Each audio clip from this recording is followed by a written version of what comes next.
स्नेनिल्स art of teaching या चॅनलवरती आपल्या सर्वांचं स्वागत आहे. विद्यार्थी मित्रांनो, मुख्यमंत्री युवा कार्य प्रशिक्षण योजना म्हणजेच लाडका भाऊ योजना या संदर्भाने आजचं जे अपडेट आहे, आताचं जे अपडेट आहे ते आपल्या समोर सांगतो आहे.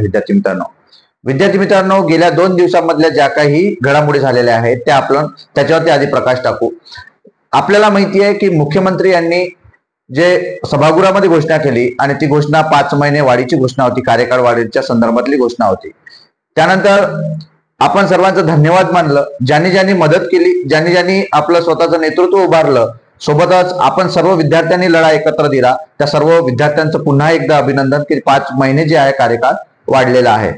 ही काही विद्यार्थ्यांच्या बाबतीने ही आनंदाची जरी वार्ता असली तरी पण आपल्याला न्याय मिळाला का? तर नाही. कारण आपल्याला ज्या गोष्टी पाहिजे होत्या त्या गोष्टी आपल्याला शासनाने दिलेल्या नाही. त्याकरिता जे विद्यार्थी आहेत त्यांनी पुन्हा आपलं जे आंदोलन आहे ते बेमुदत उपोषण आजही आपलं आझाद मैदानावरती सुरू आहे. मग आझाद मैदानावरती जो आंदोलन सुरू आहे किंवा जे उपोषण सुरू आहे, बेमुदत साखळी उपोषण सुरू आहे, याकरिता जे नेतृत्व आहे ते नेतृत्व अनुप चव्हाण सर आहेत, नंतर आपले बालाजी पाटील आहेत आणि हरिभाऊ राठोड आहे. यांच्या नेतृत्वामध्ये हे आंदोलन उभं आहे. आणि या आंदोलनाच्या माध्यमातून ज्या वेळेला सर्व मंत्री संत्री जे आहेत ते संपूर्ण ज्या मंत्री संत्री जे मुख्य जे आहेत ते मुंबईत आहेत, मग यांची भेट घेतली असता मग कोणते मंत्री, तर खात्याचे जे मंत्री आहेत मंगलप्रभात लोढा यांची भेट, आपले बालाजी चाकूरकर आणि अनुप कुमार सर यांची भेट झाली. त्यावेळेला जेव्हा बातचीत झाली त्यावेळेला आपल्याला सांगितलं की जे आपले मंगलप्रभात लोढा आहेत हे कायमस्वरूपी निगेटिव्ह बोलताना आपल्याला दिसत आहे की आम्ही परमनंटचे तुम्ही कसे करणार आहात, नंतर कंत्राटी भरती कशी जाईल, सरकार कसं चालेल, अशी त्यांनी उत्तरं दिली. आणि आपण ज्या वेळेला विचारलं त्यांना त्यावेळेला त्यांनी सांगितलं की माझ्याकडे हे नाहीये, हे सीएम कडे येतं. ह्या सर्व गोष्टी आपण त्यानुसार पाहिल्यात.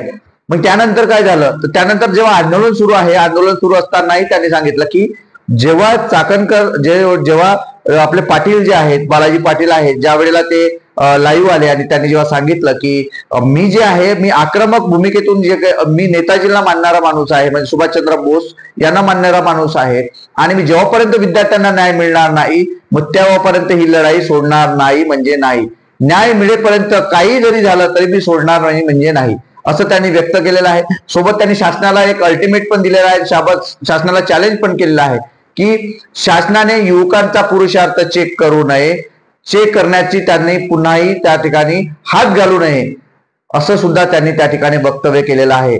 मला तुम्ही साथ द्या, मी तुम्हाला न्याय देतो, याच नेताजीच्या भूमिकेवरती म्हणजे तुम मुझे खून दो मैं तुम्हें आजादी दूंगा या शब्दावरती त्यांनी काम करायचं ठरवलेलं आहे. कारण मी त्यांचा चिंतक आहे असं सुद्धा त्या बालाजी पाटील यांनी वक्तव्य केलेलं आहे. आणि हे असं नेतृत्व आपल्याला मिळालेलं आहे विद्यार्थी मित्रांनो.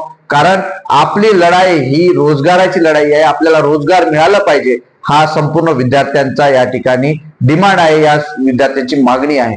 5 महिने कार्यकाळ आपण मागितलेला नव्हता, आपण लाडकी भाऊ योजनाही मागितलेली नव्हती, प्रशिक्षणही मागितलेलं नव्हतं. ज्या गोष्टी शासनाला आपण मागितलेल्या नाही त्या गोष्टी शासनाने दिलेल्या आहेत. मग शासनाने दिलेल्या गोष्टीमध्ये आपल्याला बदल पाहिजे. तो म्हणजे कोणता बदल, तर 11 महिन्याचा एक तर कंत्राटी GR आमच्या विद्यार्थ्यांना हवा आहे. कारण आमच्या विद्यार्थ्यांनी प्रशिक्षणार्थीचा GR प्रशिक्षणार्थी सर्टिफिकेट मिळाल्यानंतर नेमकं रोजगार कुठं मिळणार आहे हे कोणत्याही GR मध्ये किंवा शासन निर्णयामध्ये अजूनपर्यंत त्यांनी नमूद केलेला नाही. गेल्या 6 महिन्यात शासनाने कोणत्याही या ठिकाणी आदेश काढलेला नाही की या विद्यार्थ्यांना सर्टिफिकेट मिळाल्यानंतर ज्यांना या सर्टिफिकेटचा उपयोग नेमका कुठे होणार आहे हे सुद्धा शासनाने अजूनपर्यंत सांगितलेलं नाही. म्हणून हे जे नेतृत्व आहे, हरिभाऊ राठोड, चाकणकर म्हणजे बालाजी पाटील आणि आपले अनुप सर, या सर्वांच्या नेतृत्वामध्ये सर्वांनी महाराष्ट्रातील जेवढे विद्यार्थी आहेत त्या सर्व विद्यार्थ्यांनी 10 तारखेला जो आंदोलन आहे त्या 10 तारखेच्या आंदोलनामध्ये, जो आंदोलन आता सुरू आहे परंतु 10 तारखेला सर्व विद्यार्थ्यांनी येणं गरजेचं आहे. जे आपले सर्व विद्यार्थी 1,10,000 विद्यार्थी आहेत त्या सर्व विद्यार्थ्यांना पुन्हा आवाहन करतो की विद्यार्थी मित्रांनो, हा लढा आपला स्वतःचा लढा आहे. समस्या ज्याची लढा त्याचा, या मुद्द्यानुसार आपल्या विद्यार्थ्यांची समस्या आहे. हरिभाऊ राठोड यांची समस्या नाही, तर आपल्या अरुण कुमार सरांची समस्या नाही, तर बालाजी पाटलांची समस्या नाही. विद्यार्थी मित्रांनो, ही समस्या आपली आहे. परंतु हे नेतृत्व आपल्यासाठी लढतंय. ज्याप्रमाणे आपले तुकाराम बाबा सुद्धा लढले त्याचप्रमाणे हे नेतृत्वांना साथ देणं आपलं काम असणार आहे विद्यार्थी मित्रांनो. कारण ही जर लढाई जिंकली तर विद्यार्थी मित्रांनो आपल्याला रोजीरोटी मिळणार आहे, आपल्या पोटाचा प्रश्न मिटणार आहे आणि विद्यार्थी मित्रांनो तुम्हाला 11 महिन्याचं ऍग्रीमेंटचं एक रोजगार मिळालं आणि 11 महिन्यांनी तुम्हाला रिनोव्हेशन केल्यानंतर तुम्हाला तो जॉब मिळणार आहे. कारण आपल्याला लक्षात घ्यायचं आहे की ज्याप्रमाणे ऑपरेटर आहेत जे ग्रामपंचायतमध्ये आहेत, ज्याप्रमाणे इतर ठिकाणी काही ऑपरेटर म्हणून काम करतायत, जे कंत्राटी भरतीवर काम करतायत, त्यासारखंच आम्हाला सुद्धा काम द्या, हेच आपली मागणी असणार आहे विद्यार्थी मित्रांनो. आणि या मागणीलाच रेटून धरायचं आहे. ज्याप्रमाणे शासनाने 5 महिन्याचं मान्य केलं, 5 महिने कार्यकाळ वाढवण्याचं मान्य केलं, तसंच ही मागणी सुद्धा मान्य होईल. या आशेवरती आपल्याला काम करणे आहे विद्यार्थी मित्रांनो.